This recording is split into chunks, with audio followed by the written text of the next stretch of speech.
Hi guys, I'm Jen May and I am back for another storytelling episode.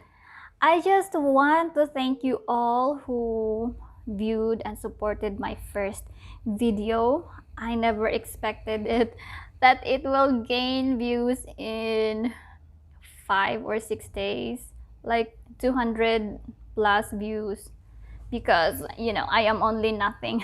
On today's storytelling episode, I am going to share to you on how to effectively study the civics, history, and government questions for the naturalization test.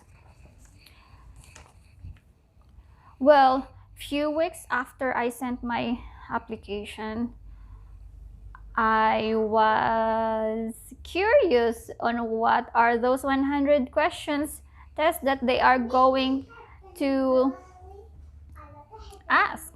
So I went to Google. I searched in civics questions for naturalization test, and there you go. I found it on the USCIS website. This one. It's in a PDF file and I just printed it. After I printed it, I just scanned the whole thing to just know what would be the possible questions.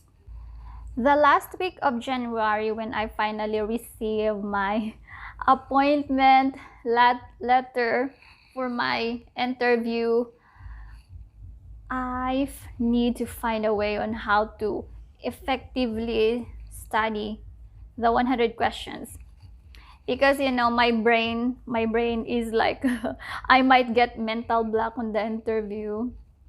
So what did I do?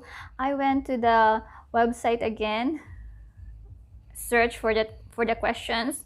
I copied the questions and then transferred it to the Microsoft Word, and then I printed it out. After I printed it out, I cut those questions one by one, just like this.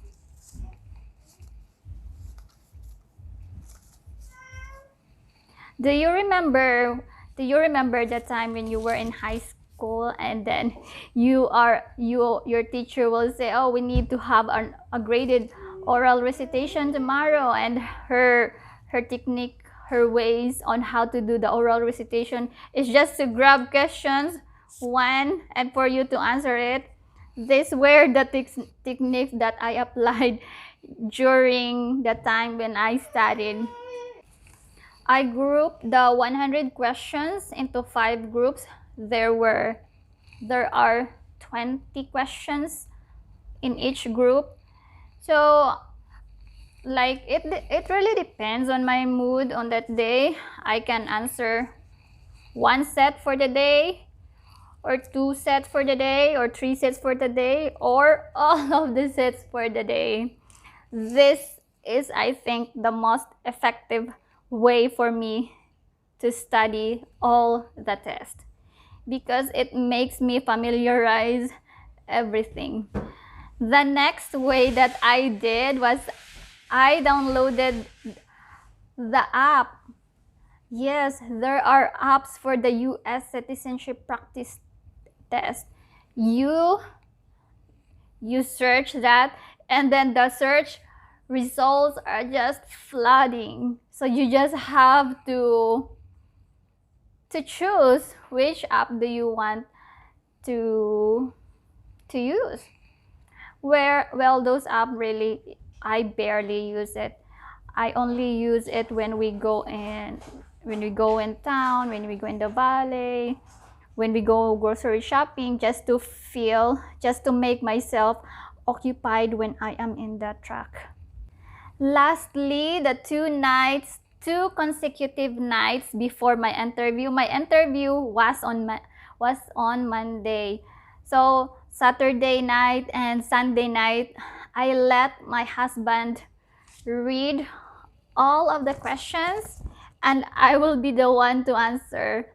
Yup. And he said, yeah, I think you can pass the test because you answered all of it correctly.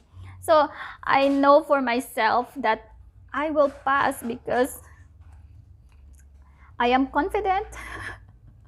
Not to brag, but yeah, during the interview I got all the first 6 questions answered correctly. So just a reminder that there is no time limit on the civics questions, so you can take your time easily. And additional tips, if you answered your application wrong, you can just correct that on the day of your interview. Yes, there was a question that I answered wrong on the application, and the officer just corrected that for me. I just have to sign something that it was wrong and it's correct. It will be corrected. I mean, it is corrected. And then second additional tips, bring some snacks. Yeah, because it might take you hours. I mean, for your name to be called. Yup. Always remember to believe in yourself. You know your capacity and you know you will pass. And congratulations in advance on your interview. And remember, that's just a question.